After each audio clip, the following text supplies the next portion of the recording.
بسم اللہ الرحمن الرحیم۔ بسم اللہ الرحمن الرحیم۔ قرآن مجید گزشتہ 14 صدیوں سے پوری دنیا کے انسانوں کو مسلسل نور ہدایت سے منور کر رہا ہے۔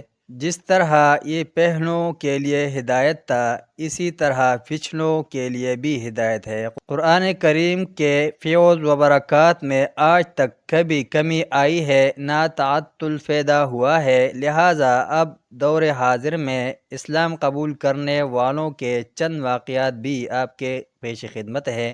پولینڈ میں ایک یہودی عالم گھرانے میں 1900 میں پیدا ہونے والے لیوپولڈ نے وینا یونیورسٹی سے فلسفہ اور آرٹ کی تعلیم حاصل کی۔ عملی زندگی کا آغاز صحافت سے کیا۔ اعلیٰ تعلیم حاصل کرنے اور ہر طرح کی دنیاوی نعمتوں سے مالا مال ہونے کے باوجود لیوپولڈ کہتے ہیں کہ مجھے اپنی زندگی کا صحیح مقصد معلوم نہ تھا اور میں نہیں جانتا تھا کہ سچی ذہنی مسرت کیسے اور کہاں سے حاصل کریں۔ بار بار احساس ہوتا کہ ہم کسی اندھے جنگل میں محو سفر ہے، جہاں درندوں کا خوف بھی لاحق ہے اور منزل کا سراغ بھی نامعلوم۔ میں نے پہلی بار عیسائیت کا مطالعہ کیا، اسے سمجھنے کی کوشش کی، مگر بہت جلد مایوسی کا سامنا کرنا پڑا کہ عیسائیت جسم و روح اور عقیدہ و عمل کے درمیان افسوسناک تفریق کی حامل ہے، جو اس زمانے کے انسانوں کی رہنمائی کرنے سے قاصر ہے۔ 1922 کے اواخر میں جرمن کے ایک اخبار نے لیوپولڈ کو مشرق وسطی کا نمائندہ مقرر کر دیا، جہاں انہیں اسلام کا مطالعہ کرنے کا موقع میسر آ گیا۔ لیوپولڈ کہتے ہیں کہ قرآن مجید کا مطالعہ کرتے ہوئے میرے سامنے اسلام کی ایک ایسی مکمل تصویر آ گئی جس نے مجھے حیرت زدہ اور مدہوش کر دیا۔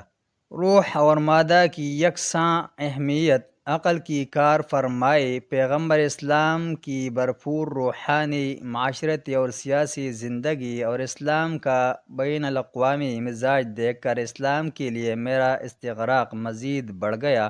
1926 میں ایک شب میں اپنی اہلیہ کے ہمراہ زمین دوز ٹرین میں سفر کر رہا تھا۔ میرے سامنے کی سیٹ پر ایک جوڑا بیٹھا تھا، لباس اور ہیرے کی انگوٹھیوں سے متمول نظر آ رہا تھا، لیکن چہرے اطمینان اور مسرت سے خالی تھے۔ وہ بہت غم زدہ اور حرمان نصیب دکھائی دیتے تھے۔ میں نے ڈبے میں نظر گھما کر دیکھا، ہر شخص بظاہر خوشحال، لیکن ہر ایک کے چہرے پر ایک مخفی عالم کی جھلک موجود تھی۔ میں نے اس احساس کا ذکر اپنی بیوی سے کیا تو اس نے بھی یہ کہہ کر میری تائید کی کہ واقعی یوں لگتا ہے کہ یہ لوگ جہنم کی زندگی گزار رہے ہیں۔ گھر واپس آیا تو میز پر قرآن مجید کا نسخہ رکھا تھا۔ میری نگاہ اچانک اس کے کھلے ہوئے صفحہ پر پڑ گئی جس پر یہ آیات لکھی تھی: الہاکم التکاثر حتی زرتم المقابر کلا سوف تعلمون ثم کلا سوف تعلمون کلا لو تعلمون علم الیقین لترؤن الجحیم ثم لترؤنها عین الیقین ثم لتسألن یومئذ عن النعیم۔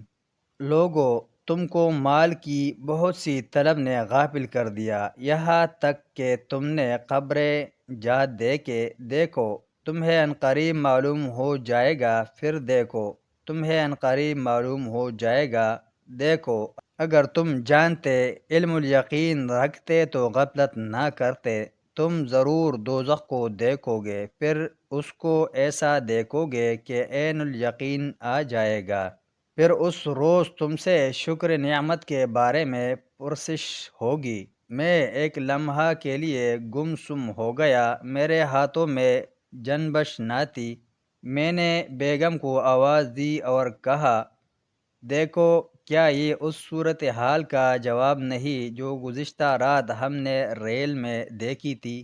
ہمیں ہمارے سوالوں کا جواب بھی مل گیا اور بہت سے شکوک و شبہات بھی ختم ہو گئے۔ ہم نے سوچا یہ کتاب اللہ ہی کی نازل کردہ ہے جو 1400 سال پہلے محمد صلی اللہ علیہ وسلم پر نازل کی گئی تھی، جس میں ہمارے پیچیدہ اور مشینی دور کی ٹھیک ٹھیک تصویر پیش کر دی گئی ہے۔ اب مجھے یقین ہو گیا کہ قرآن مجید کسی انسان کی تصنیف نہیں ہے۔ انسان لاکھ سمجھدار، حکیم اور دانا صحیح، مگر وہ 1400 سال قبل اس عذاب کی پیش گوئی نہیں کر سکتا تھا جو 20ویں صدی کے لیے خاص تھا۔